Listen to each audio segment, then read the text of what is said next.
Hello students. तो आज हम आपके टेस्ट का बॉटनी सेक्शन डिस्कस करने जा रहे हैं। तो पहले क्वेश्चन की तरफ चलते हैं जो आपके पेपर में क्वेश्चन नंबर 76 था। ठीक है, तो question number 76 is a type of function found only in plants. तो प्लांट्स में कौन सा फंक्शन पाया जाता है जो कि एनिमल्स में नहीं है। तो इसमें आप डायरेक्टली देख सकते हैं मेटाबॉलिज्म एनिमल्स में है, रिप्रोडक्शन एनिमल्स में है, ग्रोथ भी एनिमल्स में है, only asexual reproduction that is option number D जो ओनली प्लांट्स में पाया जाता है, ये करेक्ट आंसर है। तो चलिए दूसरा क्वेश्चन जो हमारा है, यहां पर दो स्टेटमेंट्स दिए गए हैं। The first statement is cellular organisation of the body is defining feature of the life form. याद करो मैंने क्या कहा था, ऑर्गेनिज्म्स का जो ऑर्गेनाइजेशन स्टार्ट होता है लिविंग ऑर्गेनिज्म्स का, वो सेल से होके टिश्यू बनाएगा, टिश्यू से होके क्या बनाएगा, ऑर्गन बनाएगा, ऑर्गन से होके बनाएगा ऑर्गन सिस्टम, और ऑर्गन सिस्टम से होके क्या बनेगा, आपका ऑर्गेनिज्म। तो ऑर्गेनिज्म बनने के लिए आपको इस सेलुलर ऑर्गेनाइजेशन से गुजरना पड़ेगा। दैट मींस ये आपको नॉन लिविंग थिंग्स में नहीं मिलेगा। दैट मींस ये सही है statement first. Then coming to the statement second, metabolism is defining feature of living organisms. तो मेटाबॉलिज्म आपको लिविंग ऑर्गेनिजम्स में ही मिलेगा। मेटाबॉलिज्म यानी कि जो भी रिएक्शंस ह्यूमन बॉडी में या लिविंग ऑर्गेनिज्म में होती है जिसकी वजह से एनर्जी जनरेशन होता है, तो वो कहां पे मिलेगा, ओनली लिविंग बीइंग्स में। तो हम देखते हैं यहां पर options, both statement first and second are correct. तो इसका ऑप्शन जो है that is option number A. Option number A is the correct answer for question number 77। Then coming to the question number 78, Indian botanical garden is located in. तो इसमें कुछ देखने की need ही नहीं है। इंडियन बॉटनिकल गार्डन जो है मुंबई में तो है नहीं, जम्मू में तो है नहीं, राजस्थान में तो है नहीं, आपने देखा होगा, आपने पढ़ा था, वो कोलकाता में है। 77 क्वेश्चन नंबर का जो आंसर है that is option number B. Option number B Kolkata में, जिसको हम इंडियन बॉटनी गार्डन भी कहते हैं, जहां पर हमारा लार्जेस्ट हर्बेरियम भी है। आपको समझ आ रहा है? ठीक है, ठीक है, तो आगे चलते हैं। Then question number 79, question number 79 क्या कह रहा है, which one of the following is not the defining property of living organisms. Living organisms की कौन सी डिफाइनिंग प्रॉपर्टी नहीं है इन ऑप्शंस में से। ठीक है, डिफाइनिंग प्रॉपर्टी जो कि किसी और ऑर्गेनिज्म में प्रेजेंट नहीं होगी, या लिविंग बीइंग्स में प्रेजेंट है और नॉन लिविंग थिंग्स में नहीं होगी। तो इसमें से रिप्रोडक्शन जो है, रिप्रोडक्शन एक ऐसी प्रॉपर्टी है जो लिविंग बीइंग्स में तो है, लेकिन कुछ लिविंग बीइंग्स ऐसे हैं जिनमें रिप्रोडक्शन की प्रोसेस नहीं है। 79 की बात करेंगे तो जैसे हमारे पास म्यूल्स है, म्यूल्स में आपको रिप्रोडक्शन नहीं मिलती है। स्टेराइल ह्यूमंस है, स्टेराइल ह्यूमंस में भी आपको रिप्रोडक्शन प्रोसेस नहीं मिलती है। दैट मींस रिप्रोडक्शन को तो हम डिफाइनिंग फीचर कह ही नहीं सकते, पॉसिबल ही नहीं है। Then coming to the cellular organization, cellular organization defining feature है। ठीक है, मेटाबॉलिज्म भी डिफाइनिंग फीचर है, जो हमने ऑलरेडी एक क्वेश्चन में डिस्कस किया। तो हमारा क्वेश्चन क्या था, विच one of the following is not the defining property. तो कौन सा ऑप्शन सही है, कौन सा ऑप्शन सही है, option number A, that is called as reproduction, क्योंकि रिप्रोडक्शन म्यूल्स में भी नहीं है, स्टेराइल ह्यूमंस में भी नहीं है। तो हम इन ऑर्गेनिजम्स को नॉन लिविंग थिंग्स तो कह नहीं सकते ना, क्योंकि ये रिप्रोडक्शन नहीं करते बट ग्रो करते हैं, जिंदा है। तो option number 1 is correct. Okay, then coming to the another question that is question number 80, outside growth of mountains is known as. Outside growth, outside growth क्या होती है, एक होती है इनसाइड ग्रोथ जहां पे सेल डिवीजन होता है जो हम लोगों में देखने को मिलता है, लेकिन जो हमारे नॉन लिविंग थिंग्स है जैसे हमारे मोटेन्स भी है, मोटेन्स भी ग्रो करते हैं, that means growth is also there. Mountains में भी आपको ग्रोथ देखने को मिलती है, लेकिन वो ग्रोथ क्या होती है, दैट इज नॉट इनसाइड। जैसे हम लोगों में जो ग्रोथ होती है that is inside cell division, लेकिन मोटेन्स में जो ग्रोथ होती है वो बाहर से एक्यूमुलेशन ऑफ द मैटर होता है। एक्यूमुलेशन ऑफ द मैटर जब होगा उसको हम एक्रीशन कहते हैं। क्या कहते हैं, एक्रीशन। तो एक्रीशन जब होगा that means option number B is the correct answer for this question number 80। ठीक है, आपको समझ आ रहा है। Then coming to the question number 81, question number 81 क्या है, which among the following is the fundamental property of living organism. Defining property समझ आया, जो एक पर्टिकुलर ऑर्गेनिज्म में यूनिक होगी, लेकिन फंडामेंटल प्रॉपर्टी वो है जो लिविंग ऑर्गेनिजम्स में होना इंपॉर्टेंट है, दूसरे किसी में हो ना हो, लेकिन लिविंग ऑर्गेनिजम्स में होनी चाहिए। ग्रोथ होती है हम में, रिप्रोडक्शन होनी चाहिए, मेटाबॉलिज्म इंपॉर्टेंट है, that means all of the above, सारे जो ये ऑप्शंस हैं those are correct. That means question number 81 के लिए हमारा जो करेक्ट ऑप्शन है that is D, all of the above, ठीक है। Then coming to the question number 82, question number 82 is fission is a type of asexual reproduction found only in, किसमें asexual type of reproduction पाई जाती है? Asexual type of reproduction जो होती है, जो फिशन एक टाइप का एसेक्सुअल रिप्रोडक्शन है।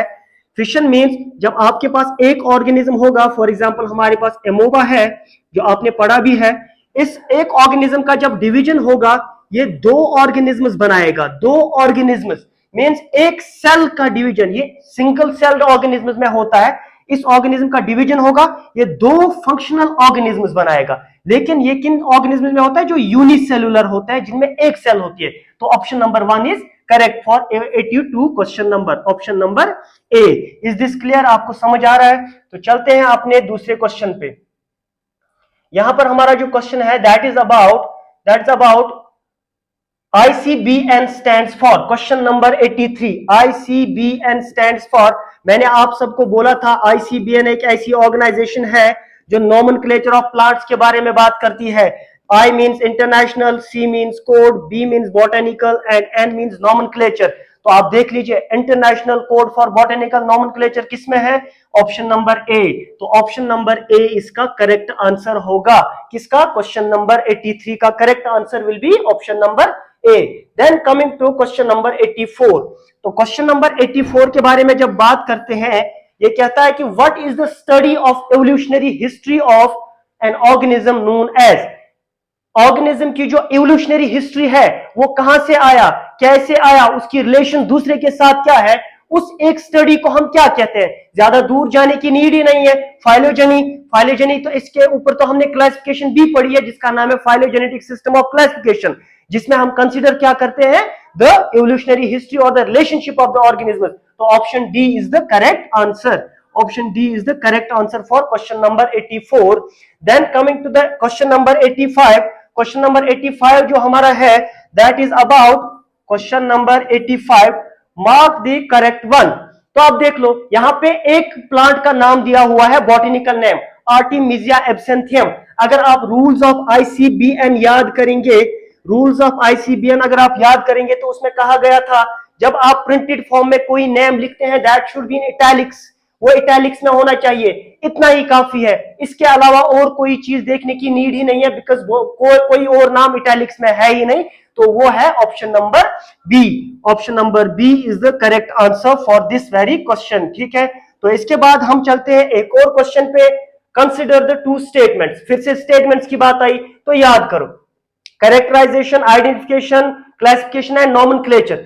देन इसमें जो स्टेटमेंट सेकंड है इसमें फाइलोजेनी एक एक्स्ट्रा पॉइंट दिया गया है। तो चलिए स्टेटमेंट देखते हैं। Statement 1 is correct for taxonomy and statement second is correct for systematics. अगर आपको याद होगा तो टेक्सोनॉमी में हम एवोल्यूशनरी हिस्ट्री का, एवोल्यूशन का कोई भी कॉन्सेप्ट यूज नहीं करते। We don't use the concept of the evolution in the taxonomy, but in case of the systematics एक ऐसा ब्रांच है टैक्सोनॉमी का ही जिसमें हम एवोल्यूशनरी हिस्ट्री यानी कि एवोल्यूशन को इंक्लूड करते हैं। Evolution is included. अब अगर एवोल्यूशन इंक्लूड होगा तो उसका मतलब यह है कि जो फर्स्ट पॉइंट है टैक्सोनॉमी उसके लिए फर्स्ट सही है, क्योंकि उसमें हमने एवोल्यूशन का कोई जिक्र नहीं किया है। एंड सेकेंड वन, यहां पर हमने एवोल्यूशन का जिक्र किया है, phylogeny means evolution, that means systematics का नाम है, उसमें ये कैरेक्टर्स को इंक्लूड किया जाता है। तो आपका जो फर्स्ट ऑप्शन है that is correct for question number 86। Question number 86 के लिए first option is correct answer, ठीक है। तो यह आपको समझ आया। तो आगे चलते हैं दूसरे क्वेश्चन पे, क्वेश्चन नंबर 87। तो क्वेश्चन नंबर 87 क्या है हमारा? Question number 87, how many species have been identified taxonomically. याद रखना है अगर हम ऐसे ही बात करेंगे तो बहुत सारी species, more than 30 million species are being found on the earth. लेकिन जो टेक्सोनॉमिकली जो साइंटिस्ट ने अभी तक डिस्कवर की हुई है उनका नंबर क्या है? याद करो, मैंने आपको लिखाया भी था 1.7 to 1.8 मिलियन स्पीशीज। तो 87 क्वेश्चन नंबर के लिए कौन सा आंसर सही है? कौन सा आंसर सही है? That is C part 1.7 million to 1.8 million species, 1.7 million to 1.8 million species. Then coming to the 88 question number, mark the correct statement. आपको एक करेक्ट स्टेटमेंट को मार्क करना है जो सही है। सही मतलब जो इन ऑप्शंस में सही होगा। तो first option is binomial nomenclature uses rules adopted by ICBN. जो बाइनोमियल नोमेनक्लेचर है वो आईसीबीएन के रूल्स को यूज करता है। क्या करता है? आईसीबीएन के रूल्स को जो आईसीबीएन ने अडॉप्ट किए थे। दूसरा, binomial nomenclature uses rules adopted by IUCN. Nomenclature में तो आईयूसीएन का कोई काम नहीं है, यूनिसेफ का कोई काम नहीं है, डब्ल्यूएचओ का कोई काम नहीं है। काम किसका है? International code for botanical nomenclature, जिसको हम आईसीबीएन कहते हैं। तो 88 क्वेश्चन नंबर के लिए आपका जो सही आंसर है that is A part. Is this clear? आपको समझ आ रहा है? Then coming to the another question that is 89 question number. तो 89 क्वेश्चन नंबर क्या कह रहा है? What is wrong with respect to the metabolism. Metabolism के लिए कौन सी चीज यहां पे गलत है? जो चीज मेटाबॉलिज्म को यहां पे डिस्क्राइब नहीं कर रही है। तो उसमें क्या है? Sum total of all the chemical reactions inside the living body. Inside the living body that means metabolism है। Reactions which generate energy, metabolic reactions energy ही जनरेट करती है, ये भी करेक्ट है। No living things do not exhibit the process of metabolism. Metabolism defining property है किनकी? Living organisms की। That means non living organisms जो है वो मेटाबॉलिज्म शो नहीं करते, ये भी सही है। Sum total of all the chemical reactions on the surface of the living body. Surface of the living body पे कोई रिएक्शन होगी that will not be called as the metabolic reaction. तो ये आपका सही आंसर है 89 के लिए, डी पार्ट। तो ये हमारा रहा 89 question number. Then coming to the question number 90। Question number 90, what is the code for nomenclature of cultivated plants. अगर प्लांट्स की बात करेंगे तो ICBN, international code for botanical nomenclature, international code for zoological nomenclature. अब यहां पर option B हमारा एक है 90 क्वेश्चन नंबर के लिए, that is ICNCP, that means international code for nomenclature of cultivated plants. ये चीज कल्टिवेटेड शो कर रहा है, दैट मींस ये ऑप्शन इसका सही है। That means option number B is correct answer for the question number 90। समझ आ रहा है आपको? Then coming to the question number 91। Question number 91 में भी आपको दो स्टेटमेंट दिए गए हैं। Carl Linnaeus developed the binomial nomenclatural system. याद होगा आपको, हमने जब बाइनोमियल नोमेनक्लेचर सिस्टम पढ़ा था, बाइनोमियल नोमेनक्लेचर सिस्टम में हमने पढ़ा था वो कार्ल लिनियस ने ही डेवलप किया था। ठीक है, उसके बाद ICBM adopted the binomial nomenclature of Carl Linnaeus with some modifications। जो आजकल के टाइम पे जो ICBM ने 1930 में बाइनोमियल नोमेनक्लेचर को अडॉप्ट किया था वो किसका था? लीनियस का ही था। That means both are correct. तो हम देखते हैं A part, both statement first and second are incorrect, गलत है। Both statement first and second are correct, that means option number B is the correct answer. Option number B is the correct answer. Then coming to the question number 92. तो question number 92 क्या कह रहा है? Binomial nomenclature constitutes कितने sets होते हैं binomial nomenclature में? अगर आपका बाइनोमियल नोमेनक्लेचर है उसमें एक ऑर्गेनिज्म के लिए कितने नेम होने चाहिए? क्या मल्टीपल सेट ऑफ नेम होना चाहिए? नहीं, डिस्कार्ड हुआ था, that was called as polynomial nomenclature. 3 set होना चाहिए? नहीं होना चाहिए। 1 सेट होगा, एक्सेप्टेबल नहीं है। 2 सेट्स होने चाहिए, that is why it's called as binomial. Bi means 2। तो हम कह सकते हैं इसका जो सही आंसर है दैट इज पार्ट नंबर ए और द ऑप्शन नंबर ए। तो आगे चलते हैं हम क्वेश्चन नंबर 93 पे। तो क्वेश्चन नंबर 93 आपका है, select the options from the following. आपको ऑप्शन सिलेक्ट करने हैं कौन कौन सा सही है। Botanical name should be latinised. अगर आपको आईसीबीएन के रूल याद होंगे, जो बॉटेनिकल नेम है वो किसी लैंग्वेज में नहीं लिख सकते except than that of the Latin language. Botanical name should start with specific epithet. Specific epithet means, अब अगर आपको याद होगा बॉटेनिकल नेम में क्या क्या चीजें होती है। एक होता है जेनेरिक एपिथेट और दूसरा क्या होता है? Specific epithet. तो जेनेरिक एपिथेट और स्पेसिफिक एपिथेट का जो ऑर्डर है, फर्स्ट हमें होना चाहिए generic epithet and second point पे होना चाहिए स्पेसिफिक एपिथेट। लेकिन यहां पर क्या कहा जाता है? यहां पर कहा जाता है कि जो हमारा जेनेरिक एपिथेट है वो लास्ट पे होना चाहिए, पहले हमारा होना चाहिए स्पेसिफिक एपिथेट। लिखा है ना botanical name should start with specific epithet, इससे स्टार्ट होना चाहिए, वो गलत है। Generic name should start with capital letter, जो जेनेरिक नेम है वो कैपिटल लेटर से स्टार्ट होना चाहिए एंड इट इज करेक्ट। जैसे हम लिखते हैं ऐसे, आर्टिमिजिया, आर्टिमिजिया एब्सेंथियम, एब्सेंथियम, तो हमने आर्टिमिजिया एब्सेंथियम लिखा, इसका जो जेनेरिक एपिथेट है आर्टिमिजिया, ये हमने कैपिटल लेटर से स्टार्ट किया, ये भी सही है, फर्स्ट वाला भी सही है।